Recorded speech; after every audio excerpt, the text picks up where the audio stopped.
So, ayan na nga. At dahil mainit man din sa Pilipinas, ay tayo ay gawaan ng buko pandan. Wow! At ayan ang ating mga ingredients. Ang kondensada, 4 na all-purpose cream.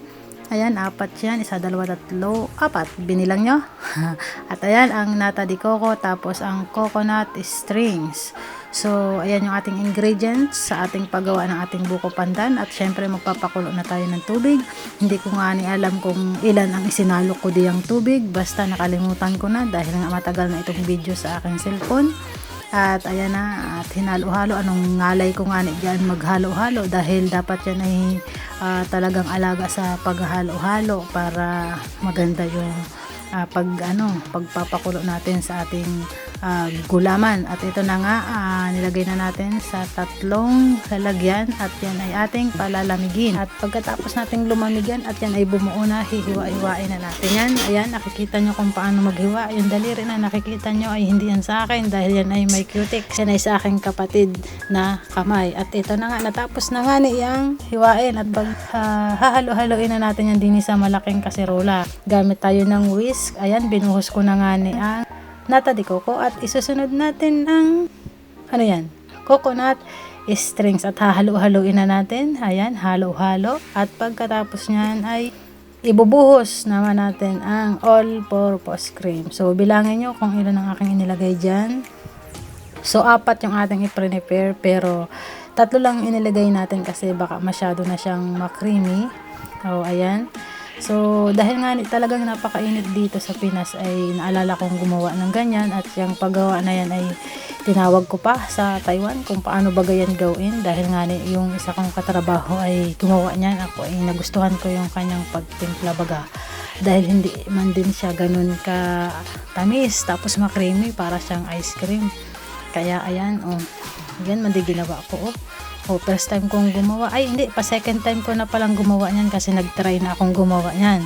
May pinaggawan ako niyan na isang special someone. Ay, tapos ito, ilalagay na nga natin ang kondensada.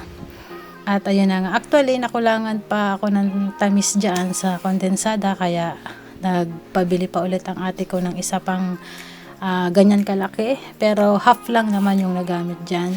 At pagkatapos dyan ay binudbura natin ng cheese. Ayan, hiniwa-hiwa din natin. Malaki pa nga daw yung hiwa ko diyan. At talaga namang ang sarap ng buko pandan kapag may cheese. So, ayun, binudburan din natin siya ng konting asin para may panglaban.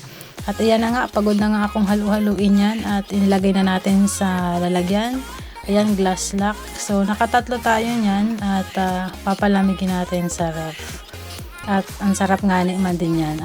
Kayo rin, subukan nyo rin gumawa ng ganyan. So, siguro makakagastos kayo ng mga, wala pa naman siguro 1,000.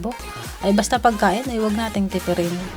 At yan, nilagay ko nga yan sa lalagyan ng ice cream. Yung isa kasi para mabilis nga ning lumamig yan. At akala mo baga ay pagbukas mo, akala mo ice cream ang laman. Hindi. Buko pandan man din. Anong pagkasarap-sarap man din yan. Yan ay ulitin ko ulit sa mga susunod na araw kong gawin. Yung pag may budget na ulit. So ayan, nakikita nyo yung mga tipak-tipak na gayon, yung cheese. Ayan, yan ang nagpapasarap din dyan eh. At ayan na nga, subukan nyo, gawin nyo yan at tayo nang magmerienda, ihain nyo o kaya pag may mga birthday yan or something na kainan, gumawa kayo ng ganyan, lalo na dito sa Pilipinas ay napakainit. At ayan, ilalagay na nga natin sa ref at papalamigin na natin yan. Diba, ganda ng ref ng aking kapatid.